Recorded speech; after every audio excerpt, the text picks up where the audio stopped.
We are here with Rob Ziems, who is the CEO, relatively new CEO at that, of Gaming Arts. Welcome. Thank you, Frank. Good to see you. Rob, you took over in July, I believe, from Yes, it was toward the end of or middle to end of July. That's right. longtime uh, CEO, Mike Dreitzer. Yes. And at the time, you knew that a possible sale or a sale to Mirrorcore Gaming was in the works. So tell me a little bit about your joining, why you joined Gaming Arts, and what you expect of you folks expect from the Mirrorcore Gaming uh, acquisition. Sure. Uh, Mike Dreitzer and I have known each other for a long time. I worked for him about 20 years ago at Micon Gaming, and in addition to being work colleagues, we've become friends. And I've seen his journey at Gaming Arts and some of the challenges that they faced. When Mike was honored by the Nevada governor with being asked to become chairman of the Gaming Control Board, he reached out to me along with a few other folks to ask if we were interested in becoming CEO and replacing him at Gaming Arts. That led to some discussions with between Mike and myself, and then ultimately with the folks at Mercure. And to answer the question, why did I join Gaming Arts? I think Gaming Arts finds itself at a really interesting transition point, especially with Mercure coming in. But in addition, a year ago, Greg Colella became the chief product officer here at Gaming Arts, and I think has brought a substantial shift in game concepts, game design, um, player features, sound. I mean, he has really worked with a longstanding, strong engineering team to shift the focus of Gaming Arts. And then, of course, you add in the backing of Mercure, who has a long, strong history of manufacturing great products and being a substantial player in the world market other than the United States. It seemed like a fantastic time to join an organization that's going through transition and partnering with a substantial player globally to uh, grow their presence in the US. Now, Mercure has made it very clear that their acquisition of Gaming Arts is a way for them to expedite their entry and expansion in the United States. Um, what will the relationship be between Mercure and Gaming Arts? Will you be an independent uh, corporation within Gaming Arts, or will you become kind of a division of Gaming Arts? A division of Mercure. Um, Mercure, excuse Yeah, me. so yeah, we remain a wholly owned subsidiary of an entity within the Mercure Group. The relationship so far, like you mentioned, I've only been here a few months, but it's structured as they're really a support. You know, they have, I believe, attempted to come into the U.S. in various forms over the years, and it's not worked out very well for them. And so I think the this approach in acquiring a U.S. company with U.S. experience and U.S. talent where they can be supportive and not, for lack of a better word, intrusive or overbearing is how they see the opportunity for success. The relationship I've been developing with them is incredibly collaborative. They're brilliant manufacturers and operators with a long history in gaming, and I think they recognize the importance of treating the U.S. as the distinct market that it is. It's very different than any of the other markets in the world, and they appreciate that they don't have the relevant experience or expertise as it relates to doing business in the U.S. But with their talents and skills and experience tied with folks that have a long-standing history in the U.S. is I believe a recipe for success. Okay, great.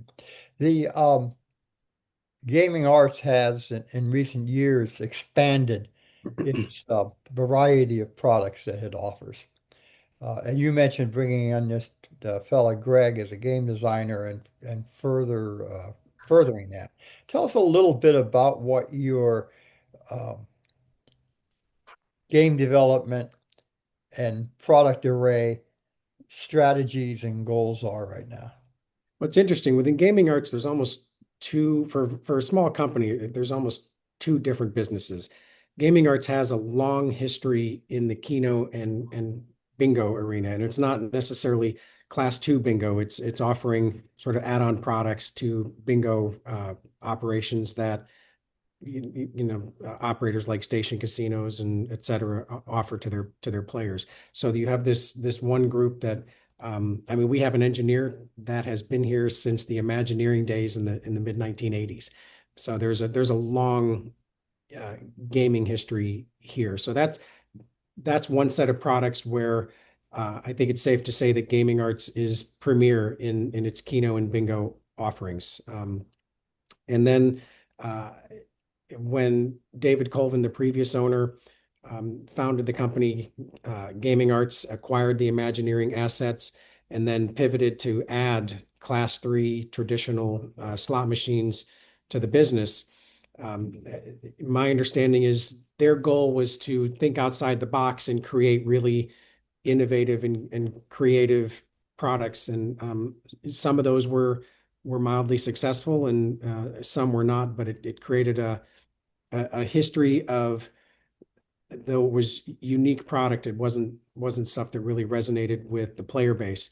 And uh, I think Mike Dreitzer made a significant effort, eventually, along with David Colvin, to bring in Greg as chief product officer, and he's brought a different focus and vision to the games that Gaming Arts has. Now we have a product called Casino Wizard. I think that's something that really differentiates Gaming Arts from any other manufacturer in that it looks like a slot machine.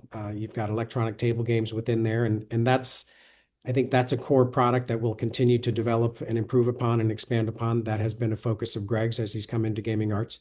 But in addition, you'll see at G2E this year, Gaming Arts is going to have more new titles ready for distribution than it's ever had in its history. I think we're going to have 14 titles, and you'll see games that they have player mechanics and jackpots and bonus rounds that will be familiar in style to players, but bring the Gaming Arts unique design. And Greg's focused a lot on creating really premium sound coming out of our boxes, and so he's brought it's interesting as chief product officer. He's not an engineer. He's a product person. He has been in product management and product design most of his career, and he brings a really fantastic leadership to a strong engineering group to put Gaming Arts unique spin on games that players will like. Great. You mentioned G2E. What are one or two of the must-see products at your booth this year? So I think, well, obviously our Keno side of the business deserves some attention. They've got some really fantastic features and upgraded things for bingo and Keno operators throughout the country. So definitely want to make sure that we give a shout out to our Keno and bingo business.